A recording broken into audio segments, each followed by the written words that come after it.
Hey, what's up? What is going on? We're once again, ladies and gentlemen, bros, and boys and gamers, as always. Talk is Nicky Moyes, everyone else in between Nintendo, Sony Free 2011 here, aka MannyWolverine. You guys, as always, you guys are passengers and not sources channel for my Twitter, Instagram, YouTube, on Odyssey, Rumble, and other social media platforms that you guys can think of, obviously. So, as you're probably wondering why I didn't do a video on Monday, well, actually Tuesday afternoons, I'm doing this a little bit more later than normal because, fun fact number one. Unfortunately, the reason I could, I was extremely tired. I was really draining on the energy the other day because number one, again, Sunday was Pop's Day, aka Father's Day, and etc. Like usually, most of the time, I really don't care too much about holidays. Energy inducing, energy draining. Number one, number two, decided to pay my old man a visit and shit like that. There was that, obviously. I'm saying, like I said before, I mentioned my pops a few times in my videos, not that much. I never gave his real life name or his daughter name, that shit. I'm not gonna dox my own freaking flesh and blood, it's impossible. Anyways, yeah. I know sometimes, once in a while we'll go out to see some real badass movies and play a few video games occasionally now and then, which is awesome. Just 2 more years, will be in the 60s pretty soon, so there's that. But other than that, I don't know, it's usually energy draining half the time. Then I gotta see is like other stuff, about Christian values and overly religious bullshit half the time. It annoys the living crap out of me. So, and the reason I decided not to do a video Monday, the day after Dad's Day, aka Father's Day, etc. So there's that. And then number two, the main reason is because it's having a really fucked up bad headache. I don't know, it's because I spent too much time. The sun was like, literally, I think it was 117 or 118 degrees yesterday. I spent a shit ton of time outside, which I shouldn't have done. Because, in the area I live in, there's like this pool thing. I go there once in a while, and I spent like 4 or 5 hours out there. And I don't know if I got heat stroke. God forbid if I did. And I was wearing suntan and all that stuff too. I got 4 or 5 big gallon bottles of water, so I don't know what happened. It was just real weird. I was already prepared. Anyways, with all of the BS out of the way, let's begin. It's the reason you're seeing this video on Tuesday instead of Monday. So it says, popular Twitch streamers are getting banned for farting into the mic. And you're like, I know this came out like 3 days ago, but the time you guys see it'll be 4 days. So it says, this comes from George Foster from The Gamer. I couldn't find this nowhere else. It was like 2 other ones that talked about it, but it was a lot more mainstream, like CBR and Kotaku and Polygon, and like reading those motherfucking places. All that shit, that'd be cancel culture garbage shit that's on there. That's the reason I don't like reading on there. So, let's begin. So, this popular Twitch streamer, Miss Amarouanth. Oh, yeah, I remember Amarouanth. I heard about her 4.5 years ago. I remember her and I think it was VTech was saying another dude like quartering, etc., etc. A lot of drama commentary channels. They've gotten in abuse with that bitch more than once. I think it was 2015 or 16 when I first heard about her, though. I think she was the girl a while back before Pokemon and Litany got famous. I think she was the one that got kicked out of the gym like in 2015-16 when the IRL streams were real big at the time. I think. I might be wrong, but let's move on. I never heard of this chick, though. I only heard about her 3 days ago. IndieFoxx before that, I had no idea who she was, but I guess she was like an OnlyFans, Patreon, lewd fan art model, little chick or whatever, I guess she was. I guess she moved to LA to possibly become an actress or music artist, I don't know. I looked a little bit on like her little famous e-birthdays and little wiki fandoms.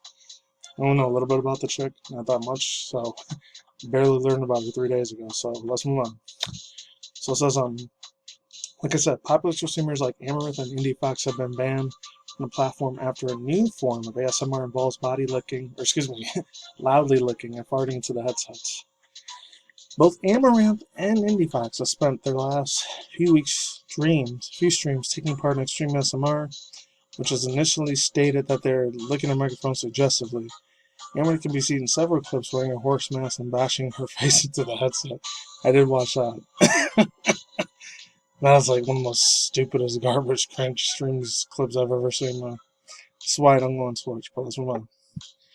IndieFoxx then took it a step further by having a special donation tier where she would fart into the microphone, which could and also be found all over Twitter if you have the stomach. So there is that. So I'm not going to read this whole thing, I'm only going to read half of it. So I really want to get to these two. This is some pretty big ass news from here. This one came out 2 days ago, but I was going to see it'll be 3 days old. But let's talk about the other shit. So it says these streams are rapidly rising in popularity on Twitch, avoiding and going viral, and also led to the music reports of the pair and many other considering the content that is not safe for children, so actualized. Similarly, for the hot tub incidents that happened earlier this year, I remember it was in April, May, a month or two ago that started getting real big, the whole hot tub meta shit on Twitch. I talked about it once, didn't touch it after that, but let's move on. With Amarouanth previously being involved in that development, the increasingly suggestively content in these streams had led to the pair being indefinitely banned from Twitch. They'll probably be back in another 4 or 5 days, maybe 3 days at the least. So they could be there now as I'm making this video. Who knows? Their ban time probably got finished up by now. Who knows? It's probably out of the water. I don't know. Let's move on. It's not clear how long the ban is for, but for the move is a pretty big one for Twitch's. Amarouanth and IndieFoxx are two of the most popular, well-known streamers on the site, with a combined total of over 4 million followers between them. So yeah, they definitely got a lot of clout chasing and a lot of freaking bag and coin after those two incidences. And they don't only care about money. They don't give a shit about none of their younger fans, especially their little teenage boys probably whacking off to a bunch of their freaking... Let's be honest, that's what they're doing. They're playing with themselves like a mother after watching the streams and busting all types of freaking... That's like the freaking Hodge twins say. I don't know. Then again, when I was like 14, 15, 16 at the time, I was doing the same shit, except it wasn't from live streams or any of that. It was from traditional lewd R34 shit. It wasn't with traditional PROM. But let's move on, because this is before Twitch even existed. Luckily, I wasn't whacking up to live stream chicks. But let's move on. Both Amarouanth and IndieFoxx have commented on the Twitch bans by making light of the whole situation. Amarouanth then saying in tweets as 1 like equals 1 second shorter ban. Of course, she was being a sarcastic little cunt, but let's move on. Whistles IndieFoxx says, "Hey Amarouanth, we want to go to the spa since we both had the weekend off. I could really use a tongue massage." Unquote. But let's move on. I don't understand what they sound like. I heard what they sound like. They sound like typical porn star actresses, but let's move on. With the pair of them seeming not to take it too seriously, it could be going an interesting way to see the long-term effects of their ban and the new meta. Although for many of the people it might just seem like another wild Twitch story, it's having a real impact on the actual ASMR streamers that do things like role-playing or talking. Their category was essentially taken up by the two huge streamers that have now put the whole thing under a microscope by Twitch. This is to quote, "The hot tub situation even led to a ban as a whole." I don't know if there's any more after this. If there's not, I'm not going to read it. Oh, that's it. So overall thoughts, views, and opinions, I really don't care. ASMR to me, I think it was like 2014, 2015 when it first started, but I didn't hear about it till late 2016. And the first two people I remember hearing is these two big giant Twitch streamers. Well, one of them ended up being real big on YouTube was GBSMR. It was the first one I ever heard. It's like 4 or 5 years ago. And then another one after that was it was her and this other chick named Miss Fushi. I think it was 2017 when I first heard about her. I heard a few of their streams. I really didn't give a rat's butt. It didn't do nothing for me.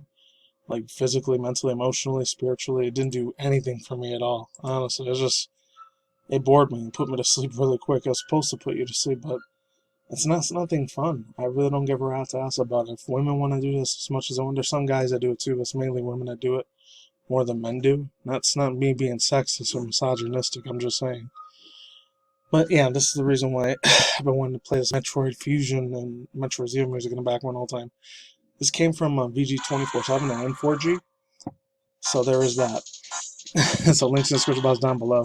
I'm going to talk about this Indiana Jones one of the separate ones. It's a 90s kid. I used to love watching all the Indiana Jones movies from the 80s, even though I grew up in the 90s, but I used to watch them on VHS tapes all the time. Old school stuff. No, it's only grandpa now. This is Metroid Dread Special Edition sold over $200 at Scalpers. This is near the fucking goddamn bullshit. Oh my god, this makes my blood boil so goddamn much. Man, it's pissing me the hell off so fucking goddamn much. I'll scream at the top of my lungs while my roommate's sleeping, so I might do it in my second video, I don't know. It's a reaction video, by the way, in the future. Maybe on the same day, who knows. This comes from Ray Shadow from June 15, 2021. So it says, recent pre-orders, fucking goddamn scalpers and bots. They can burn in hell for all I care, literally. So this is pre-orders for Metroid Joe. Went live along with the amiibos. The amiibos went quickly to purchase by scalping them twice for the original price. Now the special editions have been sold out for over 200. Oh wow, this music goes really good with this. It's from Versus. Oh, Arcadeness. Never heard of him. Yes, but sold for over $200. Look at this. This is freaking disgusting. They're supposed to be 30 bucks and they're selling them like 10 times more expensive than that. What kind of garbage, fucking goddamn bullshit shit on a stick is this, man? God freaking damn it, man. I hope these people get what they're coming. I hope they get doxxed, and I really hope to God they get all the shit stolen in their house for these doxers and these fucking scalpers that did this bullshit. This is not right. It's 100% absolutely fucking unacceptable. Let's move on. You can find it on eBay in the listing in the special editions that come with a steelbook, art case, and art book. The original price is still $90, but scalpers are selling it for over 200 bucks. Evil bullshit. Real evil bullshit. So this just shows how poor retailers are performing in combating this increasingly more problematic issue. PS5 and Xbox Series consoles are still in short supply due to the problem with what? Why should they care?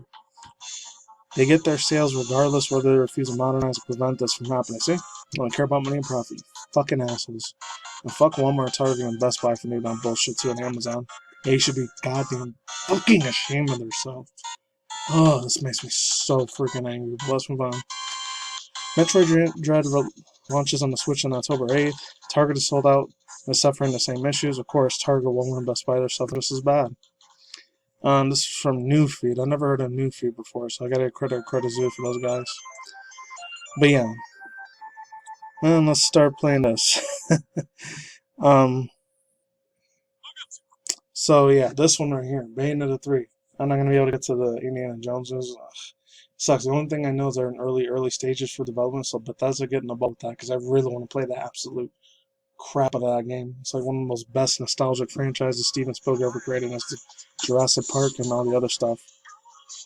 So let's move on. So this Bayonetta 3 is definitely still existing and progress as well. We would like to see the same things, or excuse me, we would like to show the things that we are ready to show. They're done. This comes from Eurogamer and Vicky Blake, so I gotta give props to both of these companies and news article sites where credit is due. Hopefully she's not an SJW or a freaking political commentator to be pissed if it is. So it says, if you're one of the many Bayonetta fans left disappointed that the third installment of the Bayonetta franchise is yet again didn't show up at E3, Nintendo's Bill Trennan and Nate, hopefully I'm going to butcher this one, Bildroff, hopefully I didn't butcher that too badly, Bildroff are keen for you to know that the sequel is still in development. In an interview with GameSpot, Bildroff said that they could, quote, definitely confirm that Bayonetta 3 still exists. Oh, thank God. That's another one I've been wanting to play so fucking bad. But let's move on.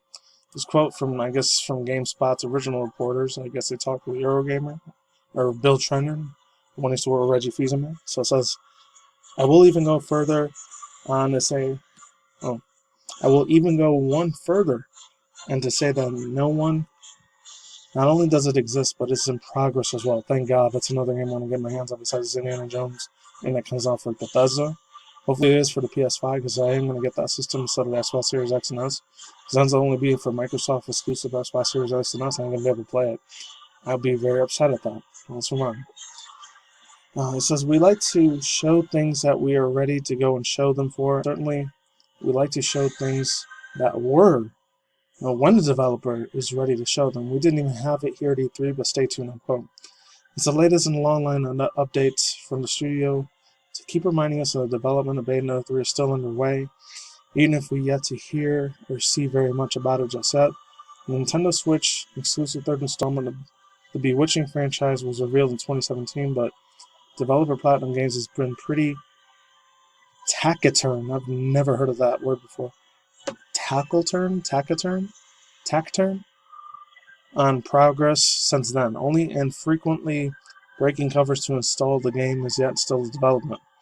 See overall thoughts, views, and opinions. Hopefully get this thing off the ground. I really want to play this game. I only played the first Bayonetta. The second one I never got to play, so I'm going to have to play that one second before I get played Bayonetta 3. Whenever this game from Platinum Games, I got to get in the ball with this shit. I really want to get some sort of figurine and amiibo collection for Bayonetta, because that chick is an absolute super goddess angel chick.